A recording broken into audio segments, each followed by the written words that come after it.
काफी समय पहले की बात है। गोपालपुर नाम के गांव में दो दोस्त रहते थे, मोहन और श्याम। मोहन के पिता अमीर थे, उनका अच्छा खासा व्यापार था। श्याम के पिता फल और सब्जी बेचा करते थे। उनकी बाजार में एक छोटी सी दुकान थी। मोहन और श्याम हमेशा साथ रहते और अपनी हर एक बात एक दूसरे को बताते। ऐसे ही दोनों की दोस्ती चलती रही और समय गुजरता गया। मोहन के पिता उसके लिए बड़ा कारोबार छोड़ गए थे, पर श्याम इतना खुशनसीब कहाँ था। वह अपने पिता की तरह ही फल और सब्जी बेचा करता था। श्याम गरीब जरूर था, पर हिसाब किताब में काफी तेज था। क्या हुआ श्याम, आजकल बहुत व्यस्त रहते हो?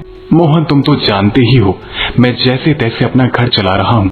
श्याम, तुम मुझसे हिसाब किताब में अच्छे हो, क्यों ना तुम मेरे व्यापार का हिसाब किताब संभाल लो। और श्याम कहता है, ठीक है, मैं काम करूंगा। और श्याम अगले ही दिन से मोहन के गोदाम पर हिसाब किताब का काम करने लगा। इसी तरह समय गुजरता गया। एक दिन मोहन श्याम से कहता है, श्याम, तुम मेरा एक काम कर दो, मैं काम से बाहर जा रहा हूँ। ये 20,000 रुपए हैं जो तुम मेरे बेटे के खाते में जमा करा दो। पर मुन्ना तो 3 साल का है, इतने रुपए उसके लिए? अरे ये उसकी आगे की पढ़ाई के लिए हैं। ठीक है, मैं जमा करा दूंगा। और श्याम घर चला गया और सोचने लगा, मोहन के पास इतना पैसा है और मेरे पास कुछ भी नहीं, कोई तो रास्ता होगा ज्यादा पैसे कमाने का। ऐसा सोचने के बाद अगले दिन श्याम हिसाब किताब का काम कर रहा था। उसने एक तरकीब लगाई।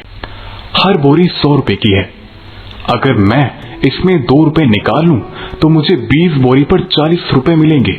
महीने पर 1200 रुपए, इतना मुनाफा काफी होगा। ऐसा सोचने के बाद श्याम हिसाब किताब में गड़बड़ी कर देता है। और ऐसे ही दिन बीतते गए और मोहन को गड़बड़ी की कोई खबर नहीं थी।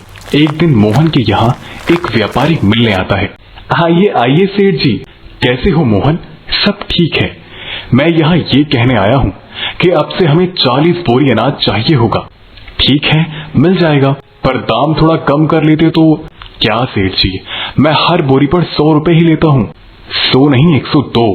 नहीं सेठ जी, मैं 100 रुपए ही लेता हूँ, मेरा हिसाब पक्का है।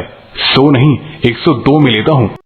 अब मोहन को शक हुआ, वो गोदाम में गया। उसने देखा हिसाब में 102 रुपए लिखे थे, पर उसे 100 रुपए ही मिलते थे। तभी वहां पर श्याम आ जाता है। ये क्या है धोखेबाज, मैंने तुझ पर भरोसा किया और तूने मुझको ही धोखा दिया। निकल जा यहाँ से और फिर कभी अपनी शक्ल मत दिखाना। अब मोहन को अपनी गलती समझ में आई, पर उस दिन के बाद दोनों की दोस्ती टूट गई है और उसकी वजह थी श्याम का लालच।